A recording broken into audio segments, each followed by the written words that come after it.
Keystone Pipeline is becoming a political football today in Congress. Chair of the Senate Energy Committee, Mary Landrieu, is heading into a runoff to save her seat in Louisiana, calling for a vote now in the Senate. Her party's helping out, scheduling that vote for next Tuesday now. House Republicans call the timing suspicious, and they will hold a vote on an identical bill as soon as today. Here's Senator Landrieu.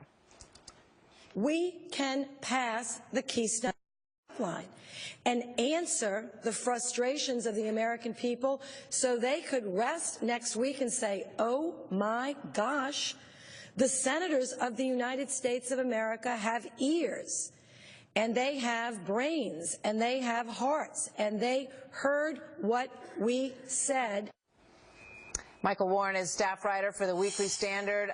Michael, we've been talking about the Keystone Pipeline for years, and it is shocking, I think, to many that suddenly something that they've been waiting for a vote for on a long time is suddenly on the floor.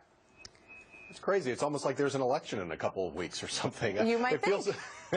It feels sort of like that last-minute cramming you do for an exam when you haven't studied or been to the lectures or anything. And look, Mary Landrieu's argument for her reelection is, I'm influential. I can get things done on this big issue for Louisiana, which is energy. Okay, well that explains why she's pushing this now. She's got this runoff against Bill Cassidy coming up in a couple of weeks.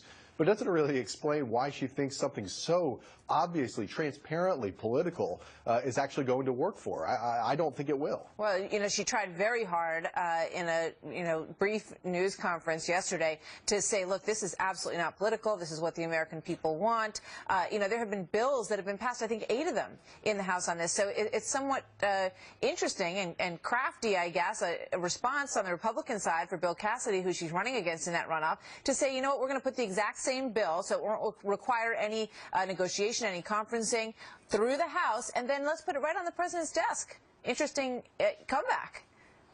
Yeah, it sort of undercuts Mary Landrieu's entire argument for herself, which is that she can really get things done as a Democrat, as the chair of that energy committee. You're right. We've been talking about this for months and years even, the Keystone XL pipeline. Why hasn't it gotten done?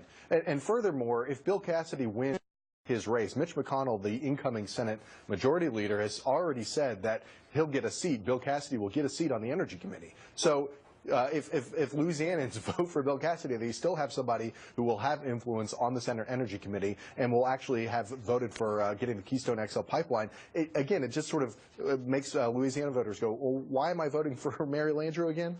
So if they get something through quickly, then it lands on the president's desk, what does he do? He's already said, the White House has already said that he's likely to veto it. And so this is all actually sort of a moot point in the end. And I actually don't think it's going to work, because if this is the one issue that's going to get Louisiana voters who are on the fence, should I vote for Mary Landrieu or not? The Keystone XL pipeline, that's not what's holding people back. Mary Landrieu is a Democrat. She's been supporting Democratic policies in the Senate. Obamacare is a big issue in Louisiana. And I just don't think the Keystone XL pipeline, it's a very good issue for energy production, but it's just not going to be the one that turns the tide for her. I think she's going down in a couple of weeks. We will see. She's been in some very tight races before, and she has pulled it out in the last part of the process. So we'll see what happens. Michael Warren, thank you very much.